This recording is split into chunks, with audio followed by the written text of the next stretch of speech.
this is Lady Boulay, and I hope you're having a beautiful day. Thank you for your support. Thank you for subscribing to the channel. Thank you for your comments, and thank you for your thumbs up. Thank you for all you do to support the channel. And yes, we are commanded to love one another, whether we want to or not, or whether we agree with each other or not. And Black Americans are speaking out on the Haitians losing their TPS status. We're watching something unfold right now that we've seen before. People who thought that disrespecting us would somehow protect them from the consequences of America's immigration system. And now, with TPS ending for Haitians, that illusion is collapsing. This video isn't about celebrating anybody's hardship, because Black Americans don't do that. It's about addressing the mindset that some Black immigrants bring here. The belief that looking down on Black Americans for what? I have yet to see why they think they're in a position to look down on us, even when you think about the fact that we were the reasons that they're here in the first place. But okay, they thought that looking down on Black Americans would make them safer and more accepted. And now reality is proving that none of that was ever true. I'm going to show you clips of Black Americans responding not out of hate. None of them are really hateful, but out of clarity. They're speaking with clarity because we've been saying for years, disrespecting us will not change your immigration status. It will not shield you from U.S. policy, and it will not rewrite the history of who fought to open these doors in the first place. And that would have been Black Americans, well, our ancestors. So here's what this woman had to say. Well, temporary protected status has ended for a lot of immigrants in the United States. The key word in that was temporary. So it wasn't supposed to last forever. But I'm seeing a lot of immigrants who resemble me in color saying certain things like Black Americans aren't sticking up for them and we're supposed to be looking out for them. But I remember not too long ago, for many, many years and decades, y'all have always said, me no Black. I know Black. I know Black. I'm not like black people. That's what you guys said forever. I remember it vividly. At this point, I want you to keep the same energy, okay? I would speak up. I would fight. But I'm too lazy, remember? And also, all skin folk ain't kin folk. Y'all made sure that we knew that all of these years because you always said, me no Black. I know Black. Oh, no, I know Black. So I want y'all to keep that same energy, okay? Now that the temporary protected status, that's over, remember, I know Black. Okay, good talk. I'll talk to y'all later. Well, that was what she had to say, and she didn't say anything that we haven't heard before, because that is what they have been saying. What they don't understand, and they will learn it eventually, is that Black Americans are citizens with constitutional protections, voting power, generational legal standing, civil rights infrastructure, advocacy organizations, and political leverage. You can't do anything with that when you're an immigrant. All you need to do is shut your mouth and do whatever you came over here to do. TPS literally stands for temporary protected status. Temporary, not guaranteed, not permanent, not citizenship. So the idea that Black Americans were in a worse legal position, you seem to have thought, was never rooted in reality. So here's another perspective from a Black American. Well, family, y'all may have already gotten the news alert, but TPS finally means TPS. And you know, listen, this ain't funny, okay? This ain't funny, because this is a serious situation. But nobody told you to come over here and lay eggs, okay? Nobody told you to come over here and lay eggs. It's called TPS, Temporary Protected Status, okay? Temporary Protected Status. Temporary protected status. Temporary. You see what I'm saying? Family.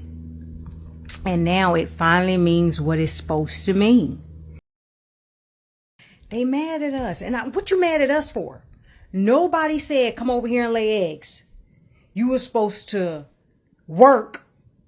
That's it. Save up some money so you can go back home and live in paradise. Whether it's paradise to you or not, it's time for you to go make it paradise. Okay? It's time for you to go make it paradise. Because see, foundational Black Americans made America paradise. We sure did. Regardless to what all y'all may think, everybody knows we made this place paradise. But I just want to say good luck to everybody that's got to go. And I know everything is going to work out because I'm a positive person.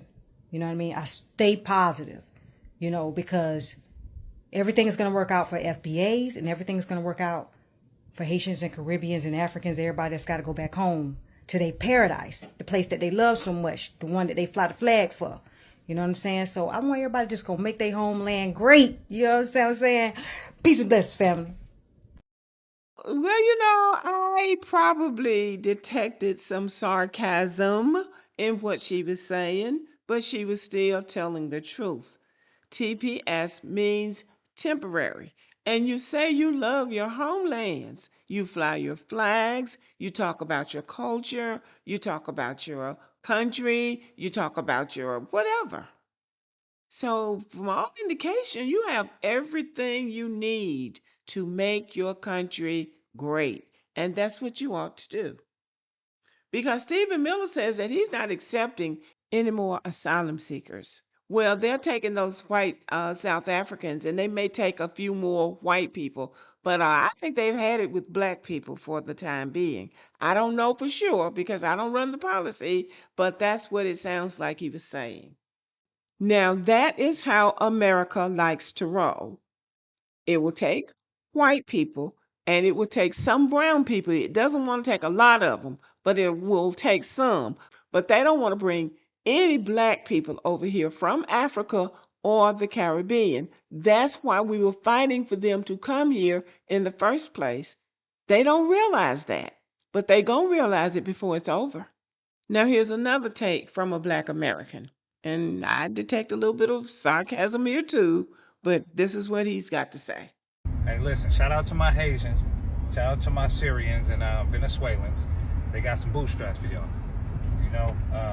Yeah, they got something for y'all. They waiting on y'all. So, keep it lit. Shout out to y'all. Y'all had a good run. You feel me? But go fix your country, man. Because y'all wasn't helping us fix this thing. So go fix your country. FBAs, is y'all going anywhere? Oh, they can't deport you. You foundational to this thing. Y'all don't forget it. Don't forget it. That's why you ain't getting up out of here. And they doing something with that birthright citizenship too. Man, listen. It feel good to be a foundational black American, man. Shit, y'all talking about. I feel good. You feel me? It feel good to be a foundational black American. It feel good to be a FBA. So he came with the bootstraps argument. He's telling those people to pull themselves up by their bootstraps. That's what America has always told us. Pull yourself up by your bootstraps. So that's what he's talking about when he says they've got some bootstraps for you. Some of the immigrants make it clear that they don't want to go back to their homeland. So these are the immigrants who keep quiet and they don't cause confusion. But there is another type of black immigrant who loves talking about their homeland until the conversation turns to actually going back. Suddenly, the pride disappears. Suddenly, the confidence evaporates. Suddenly, the country they bragged about becomes a place they're terrified to go back to. And instead of being honest about why they don't want to go back, the politics in their country, the economy, the instability, the lack of opportunity, they turn their anger on black Americans. So I can't make it make sense. How do you praise your homeland in every conversation? You're flying your flags. You're so happy to be Somali. You're so happy to be Nigerian. You're so happy to be Haitian.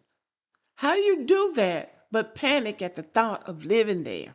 And how does that become entangled with black Americans? Black Americans don't have anything to do with what's going on in your homeland. And black Americans really don't have anything to do with you being sent out of this country. Black Americans had something to do with you coming.